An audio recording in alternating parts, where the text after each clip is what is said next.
So hi students, welcome to the YouTube channel of Vaibhav academy. आज हम लोग फिर से एक साथ जुड़ चुके हैं। हमारा जो पिछला जो टॉपिक हम जो स्टार्ट किए थे सिविक्स का चैप्टर 1, जिसका नाम था द यूनियन पार्लियामेंट, और उसी में हम लोग ये आज जो हमारा ये 4th लेक्चर होगा। इससे पहले हम लोग लेक्चर 1, लेक्चर 2, लेक्चर 3 कंप्लीट कर चुके हैं। तो जो बच्चे उसको नहीं देखे हैं तो प्लीज़ आपसे अनुरोध है कि आप वो जा करके सारे वीडियोज़ को देखें, तो आपको यहाँ पे ये कॉन्सेप्ट समझने में ज़्यादा परेशानी ना हो। So let's begin the art chapter. The today's topic is the Lok Sabha. As we know the highest law making body in India is parliament. मैंने पिछले वीडियोज़ में सारी चीज़ें बहुत अच्छे से एक्सप्लेन करी है, और ये वीडियो हर एक वो स्टूडेंट देख सकते हैं जो भी किसी कॉम्पिटेटिव लेवल का एग्जाम का प्रिपरेशन कर रहे हैं, है ना, चाहे वो एनडीए हो, क्लैट हो, सीडीएस हो, तमाम जितनी भी सारी चीज़ें हैं। क्योंकि क्लास 10th के साथ साथ मैं इसके अलावा भी बहुत सारी इन्फॉर्मेशन आपको देता हूँ, ठीक है। तो आज जो हमारा टॉपिक है वो लोकसभा। अब लोकसभा से पहले हम लोग थोड़ा सा डिस्कस कर लेते हैं कि लास्ट क्लास में हम लोग कहाँ पे पढ़ रहे थे। चलिए हम लोग डिस्कस करते हैं। तो हमने बताया था कि पार्लियामेंट,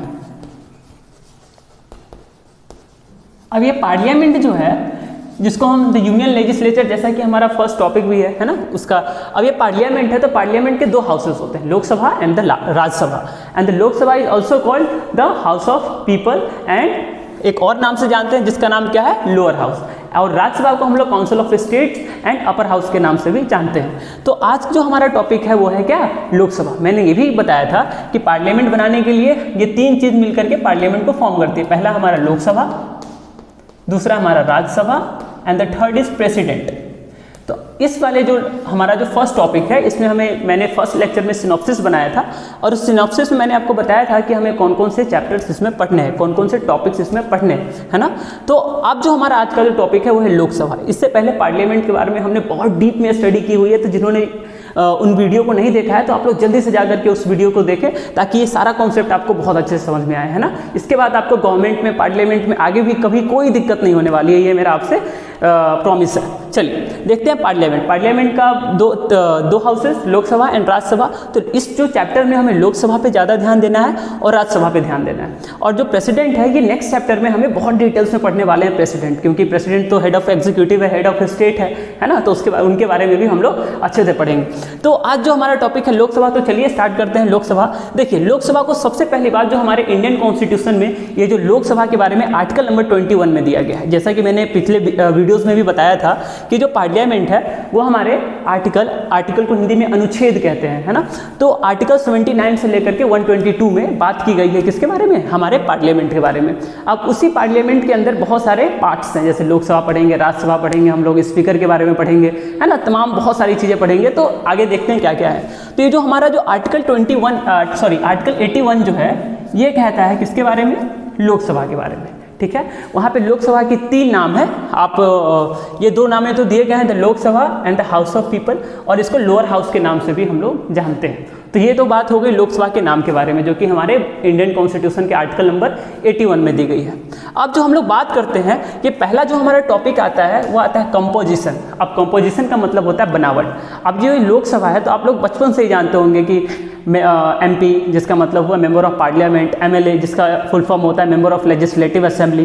तो आज हम लोग थोड़ा बहुत जानेंगे कि भैया इसका मतलब क्या है, ये कॉन्सेप्ट क्या है। बार बार जो MP MLA जो हम लोग सुनते हैं बचपन से, जो पढ़ते आ रहे हैं, इसके बारे में हम लोग अच्छे से आज स्टडी करते हैं। तो देखिए जैसा कि मैंने आपको बताया कि parliament is the highest law making authority in India. जैसे कि अगर गवर्नमेंट का काम क्या होता है, तो स्टेट को चलाने के लिए गवर्नमेंट क्या करती है, पार्लियामेंट के हेल्प से उसके जो गोल्स होते हैं किसी भी एक सरकार के, उस गोल्स को फॉर्मुलेट कराने के लिए, उस पॉलिसी को लाने के लिए पार्लियामेंट का यूज़ करती है कोई भी गवर्नमेंट, ठीक है। तो parliament is the highest law making body of India. और जैसा कि हमने पिछले वीडियो में पढ़ा था फेडरल।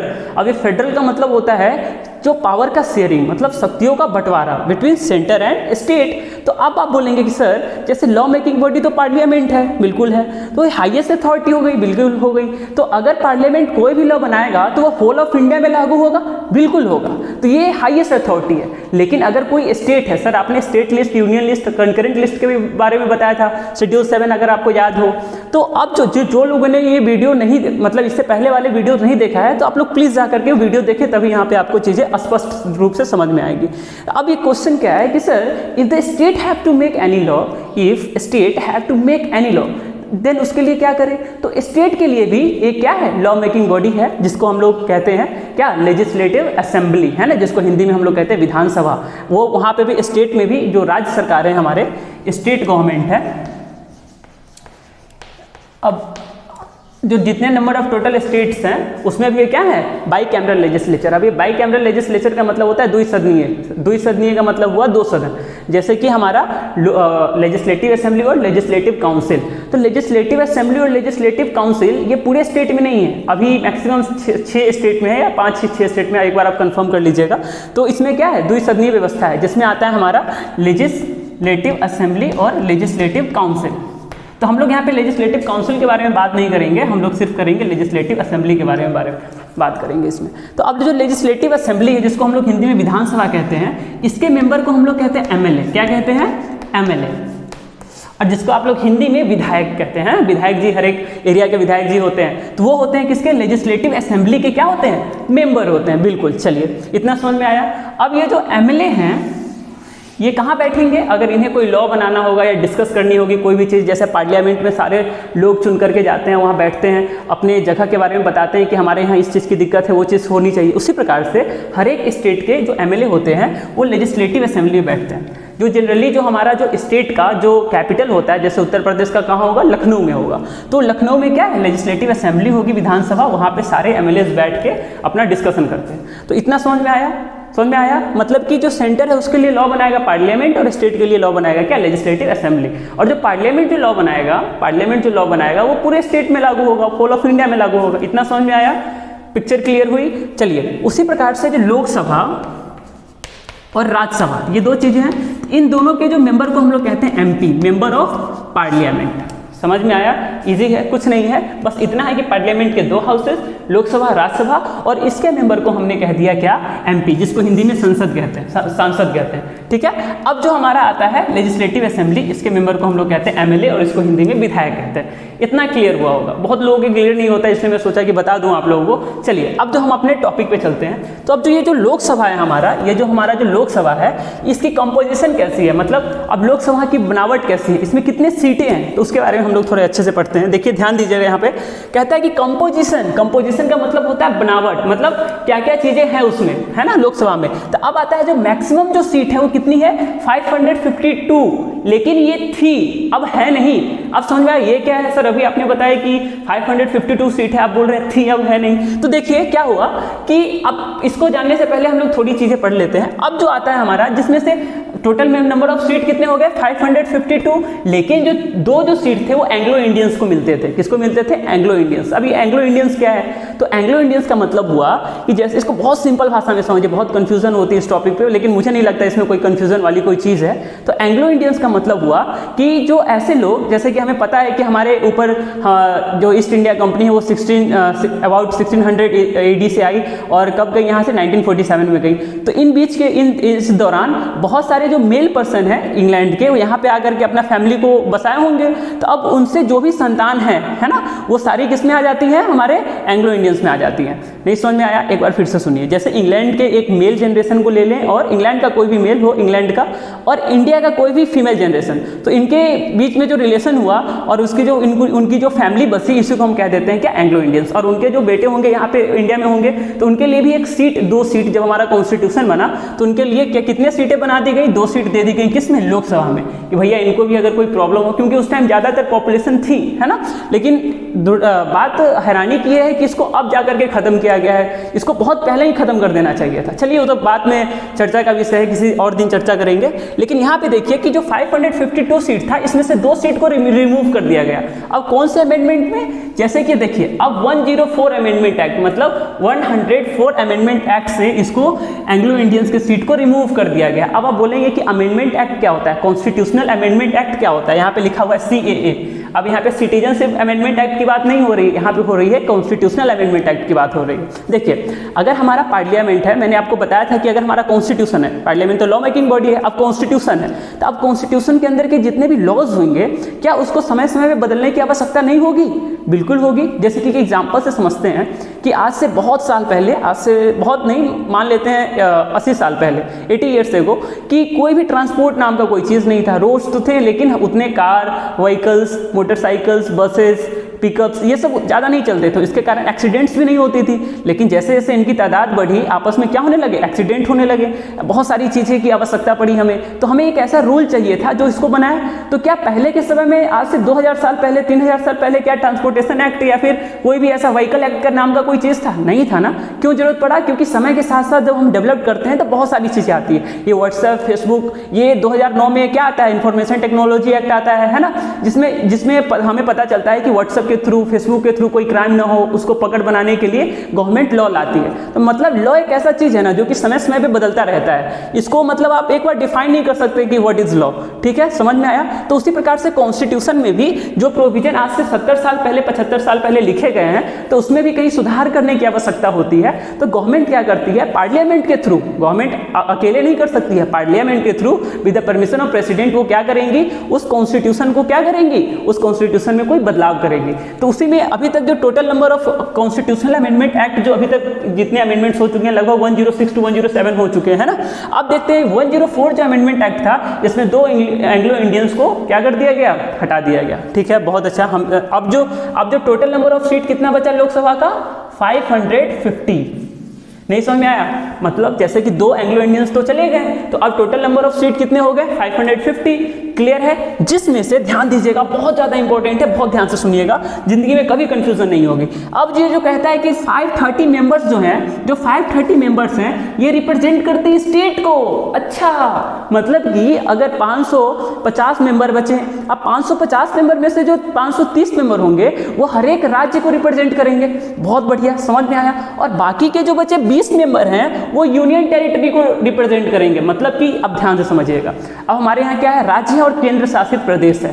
तो स्टेट्स को कितने सीटें दी गई हैं लोकसभा में, 530, और केंद्र शासित प्रदेश जैसे यूनियन टेरिटरीज को टोटल नंबर ऑफ सीट कितनी गई है, 20। मतलब कि हमें यह पता चला कि स्टेट के पास 530 सीट से ज़्यादा नहीं होनी चाहिए और यूनियन टेरिटरी के पास 20 सीट से ज़्यादा नहीं होनी चाहिए। अभी जो लोकसभा के सीट उत्तर प्रदेश में सबसे ज़्यादा है, 80 है। और आप लोग कमेंट में बताएंगे ऐसे कौन कौन से स्टेट है जहाँ पे क्या है, लोकसभा में क्या है, सीट बहुत कम है। तो आप लोग कमेंट बॉक्स में जरूर बताएं। चलिए, अब आप बोलेंगे कि सर अब ये जो हमारा क्या रहा, पूरा जो रहा हम लोग ने यहाँ पे देखा कंपोजिशन, जिसमें मैक्सिमम नंबर पहले कितने थे, 552, जिसमें 2 सीट को 2 एंग्लो इंडियंस को हटा दिया गया 104 अमेंडमेंट करके कॉन्स्टिट्यूशन में। तो अब जो टोटल नंबर ऑफ सीट बचा हमारा 500 कितना बचा, 50 बचा। अब इसमें से हमने देखा कि 530 मेंबर है वो किसको रिप्रेजेंट करते हैं, स्टेट को, और जो 20 मेंबर्स हैं वो रिप्रेजेंट करते हैं यूनियन टेरिटरीज को। ठीक है, बहुत अच्छा। अब हम लोग समझते हैं यहाँ पे, अब हम लोग ध्यान से समझते हैं कि क्या ये जो लोकसभा की सीट थी, ये खैर आप लोग को पढ़ना नहीं है, लेकिन एक नॉलेज के लिए मैं बता देता हूँ। क्या लोकसभा की सीट पहले भी इतनी थी जब हमारा कॉन्स्टिट्यूशन जब बना था? तो देखिए क्या हुआ था कि पहले जो लोकसभा की सीट थी कितनी थी, 525। कितनी थी, 525। ठीक है, ये कब हुआ, 1973 से पहले की बात है। अब 1973 में एक अमेंडमेंट आता है, कौन सा अमेंडमेंट एक्ट आता है, 31 अमेंडमेंट एक्ट। कौन सा amendment act, 31 constitutional amendment act, जिसमें जो लोकसभा की जो सीट थी वो कितनी थी, टोटल 525। कितनी थी, 525। ठीक है, और इसको क्या कर दिया गया, इंक्रीज कर दिया गया। अब टोटल नंबर ऑफ जो स्टेट के पास अब कितने टोटल नंबर ऑफ सीट बचे, 545। कितने बचे, 545। अब देखिए स्टेट के पास जो 525 जो सीट थी वो स्टेट को दी गई थी। अभी अब कितना है स्टेट के पास, 530 है। अभी कितना है स्टेट के पास, 530 है। इसको ध्यान से समझिएगा, इसको समझने की मतलब इसको ध्यान से समझिएगा। अभी कितना है, 525 से 545 कर दी गई। ठीक है, बहुत अच्छा। और अब जो यूनियन टेरिटरीज को जो दी गई थी सीट, तो यूनियन टेरिटरी को टोटल नंबर 25 मिली थी और उससे घटा करके कितना कर दिया गया, 20 कर दिया गया। कौन सा अमेंडमेंट एक्ट आया था उसमें, हमारा 31 कॉन्स्टिट्यूशनल अमेंडमेंट एक्ट आई थी, जिसमें क्या हुई, ये सीट ऊपर नीचे होती रहती है। अच्छा, ये सीट ज़्यादा कम क्यों होता है कि, तो देखिए पॉपुलेशन जब हमारा देश आज़ाद हुआ था उस टाइम पॉपुलेशन बहुत कम रही होगी, और आज के डेट में हमारा जो इंडिया की जो पॉपुलेशन है बहुत ज़्यादा है ना, 1.35 बिलियन लगभग इतने पॉपुलेशन है हमारे इंडिया में। अभी सेंसस अभी तो आया नहीं जनगणना, तो आएगा तो पता चल जाएगा टोटल नंबर ऑफ पॉपुलेशन क्या है ना। तो चलिए इतना समझ में आया। तो अगर लोकसभा में अगर सीट को क्या करना हो, घटाना बढ़ाना हो, तो हम लोग ऐसे बढ़ाते हैं। 31st अमेंडमेंट एक्ट आया 1973 में, जिसमें 525 से इंक्रीज करके कितने कर दिया गया, 545 कर दिया गया। और यूनियन टेरिटरीज को पहले जो थे 25 थे, इसको घटा करके कितना कर दिया गया, 20 सीट कर दी गई। इतना समझ में आया लोकसभा के बारे में, कंपोजिशन के बारे में समझ में आया। अब जो हमारा टॉपिक है ये कहता है टेरिटोरियल कॉन्स्टिट्यूएंसीज। अब ये टेरिटोरियल कॉन्स्टिट्यूएंसीज क्या होता है, तो देखिए अब जैसे कि अब पॉपुलेशन है, उत्तर प्रदेश में सबसे ज़्यादा पॉपुलेशन है, तो यहाँ पे सबसे ज़्यादा सीटें भी तो है, 80 है। टोटल नंबर ऑफ लोकसभा की सीट कितनी है, 80 है। ये डिपेंड करता है कि कौन से स्टेट की कितनी ज़्यादा जनसंख्या है। जनसंख्या अगर ज़्यादा होगी तो सीट तो भी तो हमें ज़्यादा देने पड़ेंगे ना। तो इसको जो देखने के लिए एक आता है हमारा टेरिटोरियल कॉन्स्टिट्यूएंसी। अब ये टेरिटोरियल कॉन्स्टिट्यूएंसी क्या है, ध्यान से समझिएगा, बहुत ईजी है। पहले मैं एक बार पढ़ लेता हूँ, है ना, अपनी लैंग्वेज में, फिर आप उसको नोट डाउन कर लीजिएगा। कहता है for the purpose of elections to the Lok Sabha, मतलब लोकसभा के इलेक्शंस के लिए each state is divided into territorial constituencies in such manner, मतलब भैया कि अगर लोकसभा के इलेक्शंस के लिए जो हर एक राज्य है उसको टेरिटोरियल कॉन्स्टिट्यूएंसीज में, छोटे छोटे कॉन्स्टिट्यूएंसीज में बांट दिया गया है। क्यों बांटा गया है, देखिए ध्यान से, such manner that the ratio between the population of each constituencies and, क्यों बांटा गया है, ताकि जो एक कॉन्स्टिट्यूएंसी की जो पॉपुलेशन है उसका रेशियो और किसका ratio, and the member of seats allotted to it is the same throughout the state. अब देखिए कितना सही पॉइंट का है कि भैया जैसे कि आप बहुत अच्छे से एग्जांपल ले लिए कि एक जगह है ए नाम का कोई प्लेस है, वहाँ पे 10 लाख पॉपुलेशन है। तो अब जो जितना नंबर ऑफ पॉपुलेशन है, अगर मान के चलिए 10 लाख पॉपुलेशन में हम लोग 3 सीट वहाँ पे लोकसभा की देते हैं, तो उस रेशियो में ही बाकी के कॉन्स्टिट्यूएंसीज भी उसी रेशियो में बटेंगी। समझ में आया, ये बहुत इजी तरीके से मैंने आपको बता दिया। इसको मैं दोबारा से पढ़ देता हूँ। For the purpose of election to the Lok Sabha each state is divided into territorial constituency. समझ में आया, इतना तो क्लियर है। इन सच मैनर, इस प्रकार से इसको बांटा गया है कि the ratio between the population of each, क्या कहता है, the ratio between the population of each constituencies and the member of seats allotted to it is the same throughout the state. मतलब कि अगर एक कॉन्स्टिट्यूएंसी में जितना population है उसको हम लोग कितना सीट अलॉट किए हैं, उसी रेशियो में हर एक जगह का क्या होगा, कॉन्स्टिट्यूएंसीज बटेगा।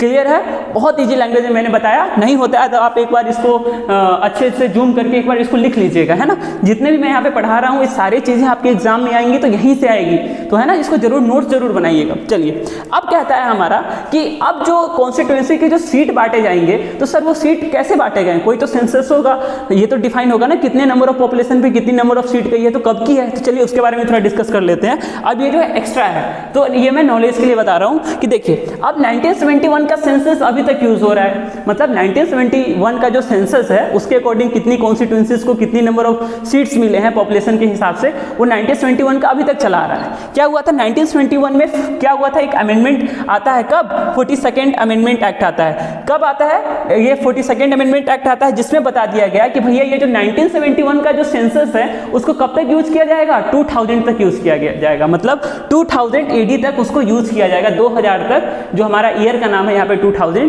तो 2000 तक 71 का ही सेंसस यूज किया जाएगा। अब फिर अटल बिहारी वाजपेयी आते हैं, अब वो 84 अमेंडमेंट एक्ट करवा देते हैं। मतलब हमारे संविधान में 84th अमेंडमेंट एक्ट हो जाता है, और वो कहते हैं कि भैया ये जो 1971 का जो सेंसस है ना, आप इसको 2026 तक चलाइए, मतलब ये 2026 तक के लिए है। तो अब आने वाले 4 सालों में दोबारा से इसको हम देखेंगे, और उसमें फिर हो सकता है तो लोकसभा की जो सीट है हर एक स्टेट में बढ़ जाएगी। उत्तर प्रदेश की तो 90 तक हो जानी चाहिए, है ना। तो ये सब हम लोग देखेंगे आने वाले समय में, ठीक है। इतना समझ में आया, क्लियर है। पहले क्या था कि अभी जो है, जो कौन सा सेंसस हम लोग यूज कर रहे हैं सीट देने के लिए, तो 1971 का सेंसस है, जो कि 42nd अमेंडमेंट में क्या हो गया था, उसको बढ़ा करके कर दिया गया था कि भैया ये जो सेंसस है हम लोग यूज करेंगे 2000 तक, 2000 तक। अब 2000 के बाद आता है हमारा कौन सा अमेंडमेंट आता है, हमारा 84th अमेंडमेंट। अब जो 84th अमेंडमेंट एक्ट आता है वो कहता है कि हम 2026 तक यूज करने वाले हैं इसी वाले सेंसस को। कौन से वाले सेंसस को, 1971 के सेंसस को। समझ में आया, क्लियर है। तो हम लोग 2 टॉपिक देख चुके हैं, कंपोजिशन देख चुके हैं, और हमारा एक आ गया टेरिटोरियल कॉन्स्टिट्यूएंसीज आ गया। तो ये दोनों टॉपिक हम लोग देख चुके हैं। अब जो हमारा थर्ड टॉपिक आता है वो कहता है रिजर्वेशन ऑफ सीट्स। मतलब अब देखिए, जैसा कि हम लोग जानते हैं कि रिजर्वेशन का मतलब आप लोग सभी जानते होंगे कि क्या क्या, आरक्षण, है ना, आरक्षण। तो आरक्षण अब हम लोग कहाँ दे रहे हैं, लोकसभा में आरक्षण दे रहे हैं। तो अब इस आरक्षण के बारे में जानते हैं कि रिजर्वेशन में मतलब लोकसभा में कितने नंबर ऑफ सीट्स रिजर्व किए गए एसटी एससी के लिए। तो देखिए ये अगर आपको आर्टिकल देखना है तो हमारे इंडियन कॉन्स्टिट्यूशन के आर्टिकल नंबर 330 में शायद दिया हुआ है, किसके बारे में, आर्टिकल 330 में रिजर्वेशन की बात करता है एसटी और एससी के लिए। तो टोटल नंबर ऑफ सीट जो कि एससी के लिए रिजर्व है वो 84 है, मतलब कि जो टोटल नंबर ऑफ सीट हमारे कितने हो गए 550, और उसमें से कितने सीट रिजर्व किए गए एससी के लिए 84 सीट, और एसटी के लिए कितने सीट रिजर्व किए गए हैं 47 सीट। तो ये तो हो गया हमारा रिजर्वेशन। समझ में आया, इतना समझ में आया। रिजर्वेशन में कुछ नहीं था। रिजर्वेशन का मतलब क्या हुआ कि भैया जब उस टाइम जब हमारा कॉन्स्टिट्यूशन बनी थी तो ऐसे ही जो पिछले वर्ग लोग के हैं, जो socially and educationally backward classes हैं, उनके लिए हम लोग एसटी एससी के लिए शेड्यूल कास्ट और शेड्यूल ट्राइब जो है उनकी स्थिति बहुत ज़्यादा खराब थी, है ना। तो उनके लिए हमने यहाँ पे रिजर्वेशन की बात की है, जिसको हर एक 10 साल पे राष्ट्रपति को ऐसा लगे कि हाँ अगर वो हमारे एक जनरल के समान आ चुके हैं, एक अच्छे पोजीशन पे आ चुके हैं, तो वो सीट को हटाई भी जा सकती है ना। लेकिन क्या हुआ है कि अभी तक हम लोग देख रहे हैं कि उसमें सुधार अभी ज़्यादा नहीं दिख रहा होगा गवर्नमेंट को, इसलिए अभी भी हमारी जो एससी और एसटी हैं उनको रिजर्वेशन उनको मिल रहा है। और ये सही भी है, क्योंकि क्या था कि आज से बहुत साल पहले उन लोगों की हालत बहुत ज़्यादा खराब थी। अगर उनको हम रिजर्वेशन नहीं देते तो उनके वर्ग के लोगों को की आवाज़ कौन रख पाता गवर्नमेंट के सामने, और इस प्रकार उनकी आवाज़ दब सकती थी।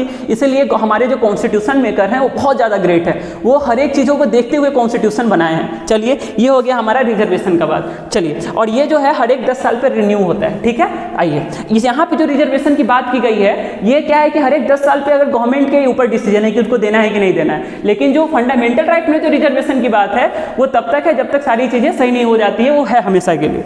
अब आता है हम इसको जो हमारा ये जो रिजर्वेशन है और फंडामेंटल राइट में जो रिजर्वेशन है, इसके लिए मैं कोई अलग वीडियो बना दूंगा, ठीक है। चलिए अब आता है इलेक्शन ऑफ द लोकसभा। अब जो लोकसभा है उसका इलेक्शंस कैसे होते हैं, ठीक है, इसके बारे में हम लोग समझते हैं। तो जैसा मैंने आपको उस दिन ही बताया था कि पार्लियामेंट के 2 हाउसेस, लोकसभा एंड राज्यसभा। तो लोकसभा का जो इलेक्शन होता है वो डायरेक्टली हम लोग चुनते हैं अपने किसको, एमपी को, मेंबर ऑफ पार्लियामेंट को। जो लोकसभा के जो मेंबर होते हैं उनको हम लोग डायरेक्ट चुनते हैं, मतलब they are directly elected by us. समझ में आया। चलिए अब राइट टू वोट, यहीं पे आता है राइट टू वोट, जो कि आर्टिकल नंबर 326 में दिया गया है। राइट टू वोट जो कि एक तरह से कोई भी कंट्री को डेमोक्रेसी जैसे लोकतंत्र है, तो लोकतंत्र की सबसे बड़ी फीचर क्या हुई, राइट टू वोट, वोट देने का अधिकार, और उस वोट की वैल्यू सेम ही हो, चाहे एक करोड़पति इंसान हो, चाहे एक सब्जी वाला हो जो सब्जी बेचता हो जिसकी आय बहुत ज्यादा कम हो, तो उन दोनों की जो वोट देने की जो अधिकार है वो क्या है, समान है, दोनों वोट देंगे। और वोट की कीमत भी एक ही है, उसका भी एक वोट और इसका भी इनका भी वोट एक वोट, दोनों का क्या होगा, बराबर होगा। मतलब हमारी कॉन्स्टिट्यूशन में ये क्या है, दिया गया है। कौन से आर्टिकल में, 326 आर्टिकल में, राइट टू वोट, है ना। चलिए अब ये जो वोट है ये किस आधार पे होता है, तो principle of universal adult franchise. अब ये क्या होता है, ये एडल्ट सफरेज क्या होता है, इसके बारे में जानते हैं। तो मतलब principal of universal adult franchise ये कहता है कि भैया जो भी इंसान 18 साल से ऊपर है उसको क्या है, वोट देने का पूरा अधिकार है। समझ में आया। उस जो इंसान 18 साल से ऊपर है उसको वोट देने का अधिकार है। अगर आप भी 18 साल के हो जाएंगे, अगर आपका नाम इलेक्टोरल रोल जिसको हम कहते हैं क्या, वोट जब देने जाते हैं तो वहाँ पे क्या बनता है हमारा, एक आईडी बनता है, वोटर आईडी, है ना। उस वोटर आईडी में अगर आपका नाम है तो आप वोट दे सकते हैं। चलिए ये तो हो गया हमारा, क्या हो गया, दूसरा पॉइंट। पहला पॉइंट हुआ कि हम लोग डायरेक्ट चुनते हैं लोकसभा के लोगों को, और दूसरा पॉइंट आता है principal of universal adult franchise, ठीक है। और पहले जो क्या था कि पहले 1989 से पहले ये 21 साल था, ये एज क्या था, 21 साल, मतलब जो लोग 21 साल के हैं वही वोट दे सकते हैं। लेकिन हमारे कॉन्स्टिट्यूशन में अमेंडमेंट हुआ 61 अमेंडमेंट एक्ट, और वो कब हुआ, 1989 में हुआ। उसमें जो एज है 21 से लेकर के कम कर दिया गया, ठीक है। गवर्नमेंट को लगा होगा कि भैया 18 साल का भी इंसान वो इतना समझदार होता है कि अपना सरकार चुन सकता है ना, तो वो कर दी गई। चलिए अब जो थर्ड पॉइंट आता है कि भैया ये जो यूनिवर्सल एडल्ट फ्रेंचाइज है ये कहता है कि अगर हम लोग कलर, कास्ट, सेक्स, जेंडर जिसको हम कहते हैं, और इकोनॉमिक स्टेटस के अलावा इसको ना देखते हुए अगर हम वोट देने का अधिकार दे रहे हैं तो यही है, इसी आधार पे हम लोग वोट देते हैं। जैसे कि right to vote in spite of, मतलब हमारा वोट देने का अधिकार किसका, रंग को हटा करके, जात को हटा करके, जेंडर को हटा करके, और जो हमारा इकोनॉमिक स्टेटस क्या है, इन सबको हटाने के बाद जो हमारा जो वोट क्या होता है, जब हम लोग वोट देते हैं तो इन सारी चीज़ों को ध्यान में नहीं रखा जाता है। मतलब हर एक इंसान होता है, उनके पास वोट देने की उनका वोट देने का शक्ति, उनका वोट देने का जो पावर होता है, वोट का एक वोट का पावर होता है, वो सबका क्या होता है, इक्वल होता है। समझ में आया, इतना क्लियर हुआ आप लोगों को। तो इसको ध्यान से पढ़ना